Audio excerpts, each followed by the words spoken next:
Ada satu kejadian yang sangat fenomenal. Kalau tidak ada kejadian ini, wallahu alam bisawab, mungkin tidak ada hijrah ke Madinah. Mungkin Islam, mungkin kalimat la ilaha illallah, mungkin dan lain sebagainya, mungkin. Sekali lagi, cahaya-cahaya Islam tidak sampai ke rumah bapak-bapak semua. Cahaya-cahaya Islam tidak akan masuk ke desa-desa, pelosok-pelosok pedalaman di Indonesia.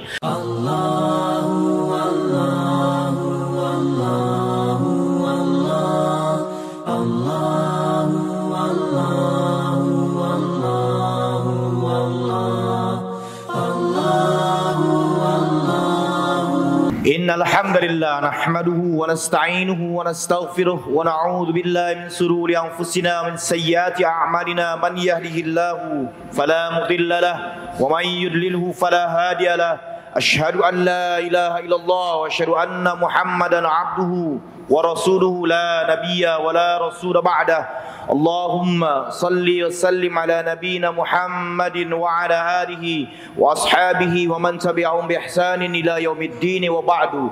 Qala Allah Ta'ala ya ayyuhalladzina amanu ittaqullaha haqqa tuqatih wa la tamutunna illa wa antum muslimun. Wa qala ya ayyuhalladzina amanu ittaqullaha wa qulu qawlan sadida yuslih lakum a'malakum wa yaghfir lakum dhunubakum wa man yuti'illaha wa rasulahu faqad faza fawzan azima. Wa ba'du usikum bi nafsi bittaqallah faqad fadal muttaqun. Kaum muslimin jamaah salatul Jumu'ah Masjid Fatahillah, semoga semuanya yang hadir di masjid yang penuh keberkahan ini selalu dalam lindungannya Allah Subhanahu wa taala. Momen Muharram, momen di mana ada satu sejarah yang kalau kita tarik mundur sedikit sebelum Rasulullah sallallahu alaihi wasallam hijrah menapakkan kakinya di kota Madinah Al-Munawwarah, ada satu kejadian yang sangat fenomenal. Kalau tidak ada kejadian ini, wallahu alam bisawab, mungkin tidak ada hijrah ke Madinah. Mungkin Islam, mungkin kalimat la ilaha illallah, mungkin dan lain sebagainya, mungkin. Sekali lagi, cahaya-cahaya Islam tidak sampai ke rumah bapak-bapak semua. Cahaya-cahaya Islam tidak akan masuk ke desa-desa, pelosok-pelosok pedalaman di Indonesia. Tapi alhamdulillah dengan izin Allah terjadilah peristiwa besar yang disebut dengan Bai'ah Aqabah II. Singkat saja, Bai'ah Aqabah pertama terjadi di tahun 12 kenabian Nabi Muhammad SAW. Hanya 12 orang saja, 10 dari suku Khadraj, 2 orang dari suku Aus. Selesai, singkat cerita, mereka menyatakan dirinya masuk Islam. Rasulullah SAW pun mengikut sertakan Mus'ab bin Umair radhiyallahu anhu bersama mereka. Maka Mus'ab menjadi duta Islam pertama yang diutus oleh Rasulullah SAW untuk menyebarkan Al-Quran, mendakwahkan Islam di kota Madinah pada saat itu. Door to door, mulut ke mulut, makin banyak, 1, 2, 3, mulai kepala-kepala suku, tokoh-tokoh terkenal, orang-orang hebat pun masuk Islam. Orang-orang yang berpengaruh, yang mana kalau orang ini masuk Islam, anaknya, istrinya, pamannya, bibinya, bahkan followernya, pengikut-pengikutnya akan masuk Islam juga. Maka Mus'ab bin Umair mendapat gelar Muqri'ul Madinah, orang yang senantiasa membacakan Al-Quran di Madinah. Sudah, singkat cerita, jauh 1 tahun setelah itu terjadilah Bai'at Aqabah II. Kejadiannya di Mina. Aqabah itu bukitnya terletak di Bukit Mina. Kali ini lebih banyak pesertanya, pengikutnya lebih banyak, 70-an, kalau tidak salah 73 atau 72 orang, 2 diantaranya wanita. Hadir dalam momen itu orang-orang besar Madinah, As'ad bin Zurarah, Sa'ad bin Mu'az, yang ketika wafatnya ihtahzal arsyu li mauti Sa'ad bin Mu'az. Arsy Allah bergoncang karena kematiannya Sa'ad bin Mu'az. Ubadah bin Somit dan termasuk Abdullah bin Rawaha yang nanti akan menjadi panglima dalam perang Mu'tah. Bayangkan bapak-bapak, Nabi itu di Mekah tidak bisa berkembang lebih pesat. Dakwahnya selalu di-cut. Misi-misi Islamnya selalu dianiaya. para sahabat-sahabat Nabi SAW ridwanullah alaihim dibully, diintimidasi, bahkan sampai ada yang meregang nyawa. Gak bisa ngapa-ngapain. Stuck dakwah Islam pada saat itu. Habasyah, alhamdulillah dapat perlindungan dari Raja Najasyi. Taif justru sebaliknya, ditimpuki. Kemana nih harus pergi? Nah, inilah Pak, momen besar terjadi di bulan Muharram. Terjadilah Baiat Aqabah 2, di mana inti singkatnya ada poin-poin penting dalam Baiat Aqabah yang tidak mungkin dibahas satu persatu. Intinya, kami orang Madinah siap menyambut engkau wahai Rasulullah. Kami siap melindungi engkau.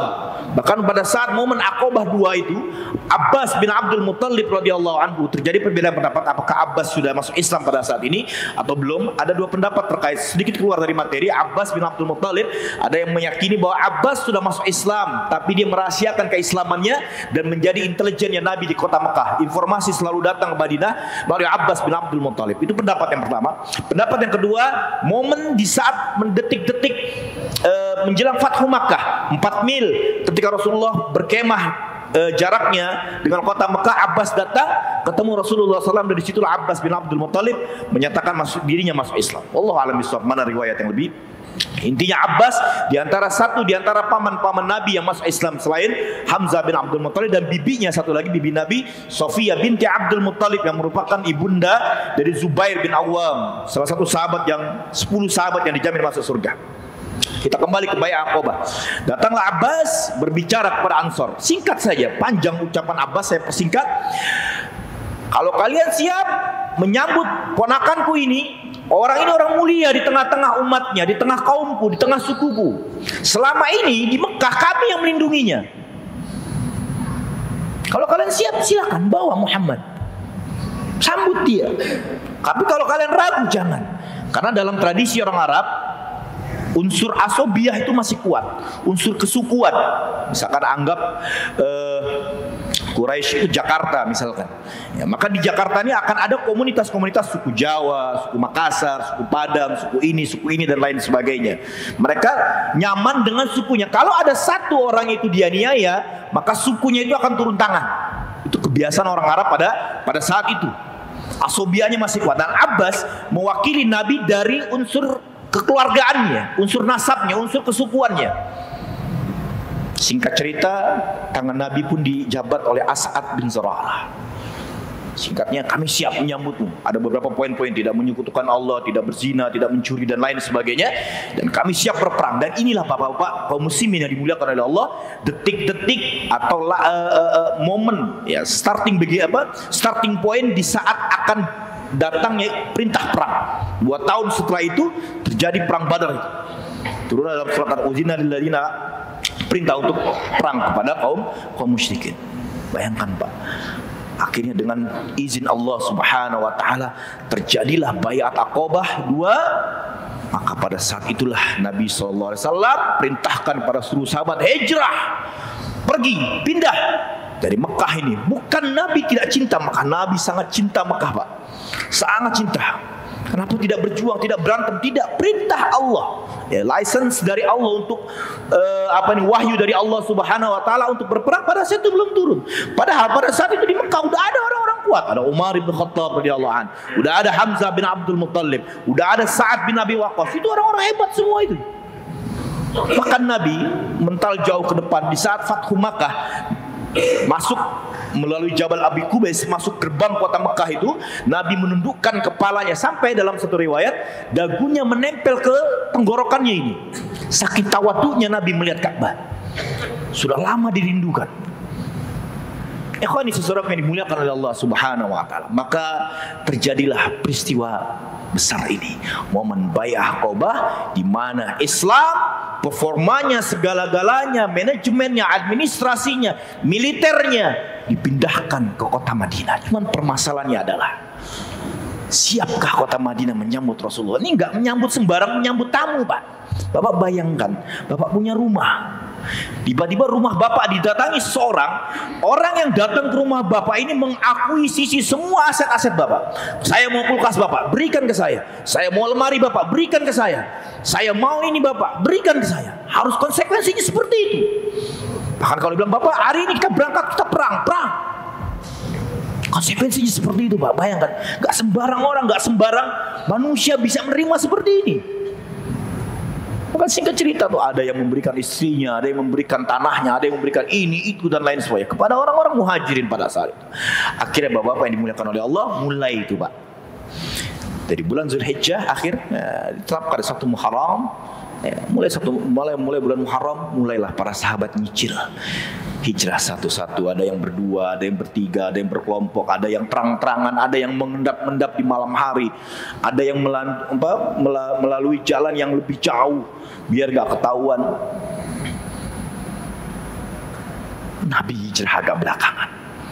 Maka momen Bai'atul Aqabah ini, Pak, momen di mana Pak Nabi Muhammad SAW seyakin-yakinnya kaum Ansar, orang-orang Madinah, orang-orang Yathrib pada saat itu 100% sepenuh hati, ikhlas, mereka mengorbankan segalanya, bahkan dirinya, hartanya, anaknya, istrinya dan lain sebagainya untuk Islam, untuk Rasulullah Sallallahu Alaihi Wasallam. Terjadinya Bai'atul Aqabah ini dalam banyak pakar sirah terjadi di bulan Muharram.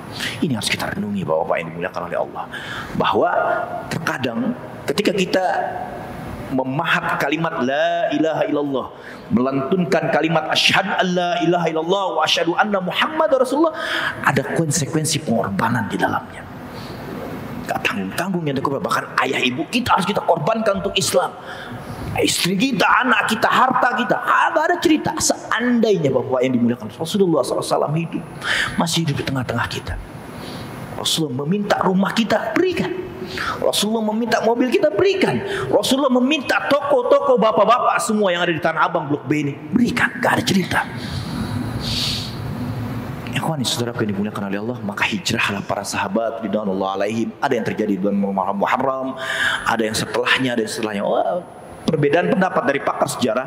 Ada yang bilang Nabi mulai hijrah itu, Nabi berangkat di bulan Safar sampai menapakkan kakinya di bulan Rabiul Awal, beberapa bulan setelah itu.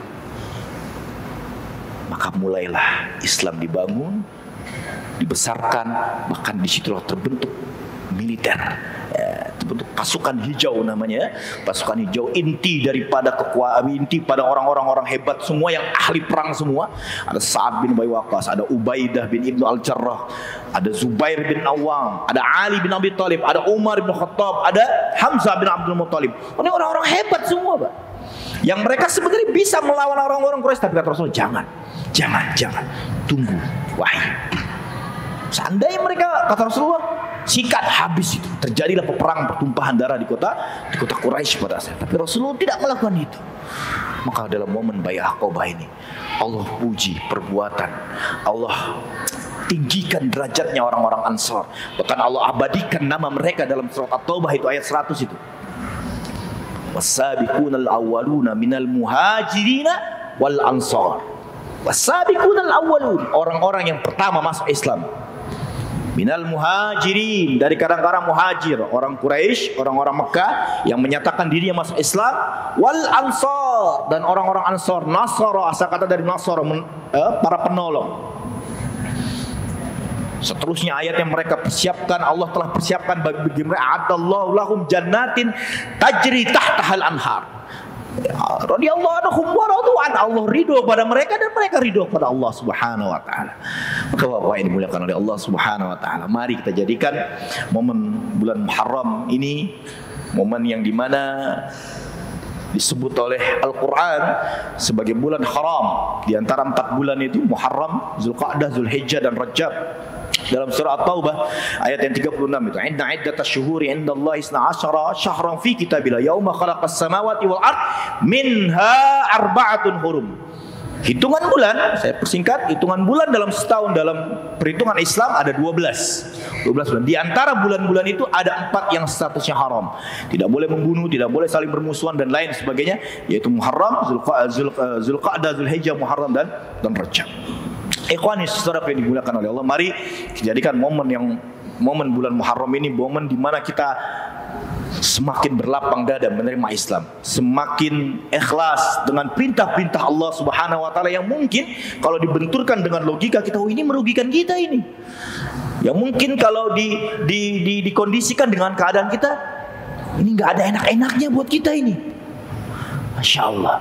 Itulah yang dilakukan oleh orang-orang Ansar. Mari sama-sama di bulan Muharram ini, kita yang punya permusuhan antara satu dengan yang lainnya, mari berdamai, mari menyambut sahabat-sahabatnya yang ada masih selalu mempermasalahkan perbedaan-perbedaan. Saya nggak mau main sama dia, saya nggak mau bersalaman sama dia karena dia beda dengan saya. Mari hilangkan sifat-sifat seperti ini. Saya lebih alim dari dia, saya lebih paham sunnah daripada dia. Dia nggak ada. Mari kita sisihkan, kita kesampingkan hal-hal seperti ini. Mari kita tiru sikapnya orang-orang Ansar. Mereka belum tahu ini apa yang terjadi. Rasulullah, Bapak yang dimuliakan oleh Allah, menapakkan kakinya di Madinah itu revolusi total semuanya. Di Madinah itu ada suku-suku, ada kepala sukunya. Gak ada cerita Rasulullah naik situ sudah selesai. Rasulullah jadi presiden mereka. Sederhananya begitu. Rasulullah akan merubah ADRT mereka. Rasulullah akan merubah peraturan-peraturan mereka, adat istiadat mereka yang mungkin bertentangan dengan syariat Islam. Gak ada cerita harus dihapus dari peraturan yang sudah mereka udah mereka laksanakan jauh-jauh sebelumnya mungkin. Ajaran-ajaran nenek moyang mereka harus welcome, mereka harus siap dalam menerima. Mari kita tiru bagaimana sikapnya orang Ansar, terutama dalam momen Bai'ah Aqabah 2 ini yang terjadi pada bulan Muharram. Ini saja yang bisa saya sampaikan. Semoga bapak-bapak semua yang dimuliakan oleh Allah, yang semoga selalu dilindungi Allah, yang semoga juga diberkahi oleh Allah Subhanahu wa taala. Hatinya senantiasa diberi petunjuk oleh Allah, hatinya selalu dilapangkan oleh Allah sehingga menerima konsekuensi apapun itu yang telah digariskan dalam Islam, baik itu dalam Al-Quran ataupun dalam hadis-hadis Rasulullah sallallahu alaihi wasallam. Barakallahu li wa lakum fil Qur'anil Karim.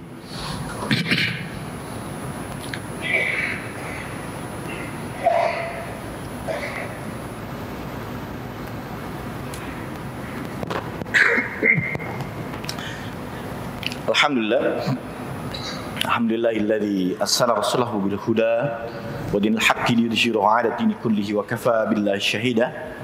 Asyhadu an la ilaha illallah wa asyhadu anna Muhammadan 'abduhu wa rasuluhu la nabiyya ba'dahu. Allahumma shalli 'ala Muhammad wa 'ala ali Muhammad kama shallaita 'ala Ibrahim wa 'ala ali Ibrahim wa barik 'ala Muhammad wa 'ala ali Muhammad kama barakta 'ala Ibrahim wa 'ala ali Ibrahim fil alamina innaka hamidum majid. Qala Allah Ta'ala ya ayyuhalladzina amanu ittaqullaha haqqa tuqatih wa la tamutunna illa wa antum muslimun. Ya ayyuhalladzina amanu ittaqullaha wa kunu ma'as sadiqin. Usikum binafsi bittaqwallah faqad fadal muttaqun.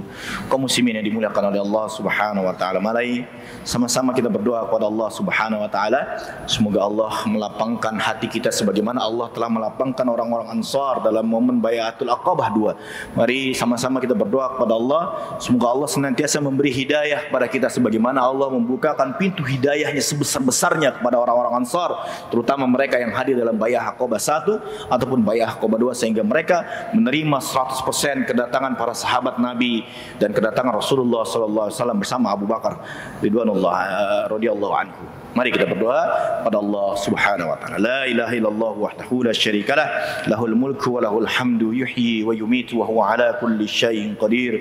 Allahumma shalli ala Muhammad wa ala ali Muhammad kama shallaita ala Ibrahim wa ala ali Ibrahim wa barik ala Muhammad wa ala ali Muhammad kama barakta ala Ibrahim wa ala ali Ibrahim fil alamin innaka Hamidum Majid. Rabbana afriq alaina sabran وثبت أقدامنا وانصرنا على القوم الكافرين. ربنا لا تؤاخذنا إن نسينا أو أخطأنا ربنا ولا تحمل علينا إصرا كما حملته على الذين من قبلنا ربنا ولا تحملنا ما لا طاقة لنا به واعف عنا واغفر لنا وارحمنا أنت مولانا فانصرنا على القوم الكافرين. ربنا إننا سمعنا مناديا ينادي للإيمان أن آمنوا بربكم فآمنا ربنا فاغفر لنا ذنوبنا وكفر عنا سيئاتنا وتوفنا مع الأبرار. ربنا zalamna anfusana wa illam taghfir lana wa tarhamna lanakunanna minal khasirin. Rabbana amanna bima anzalta wattaba'na ar-rasula faktubna ma'asy syahidin. Rabbana la tuzigh qulubana ba'da idh hadaitana wa hab lana min ladunka rahmah innaka antal wahhab.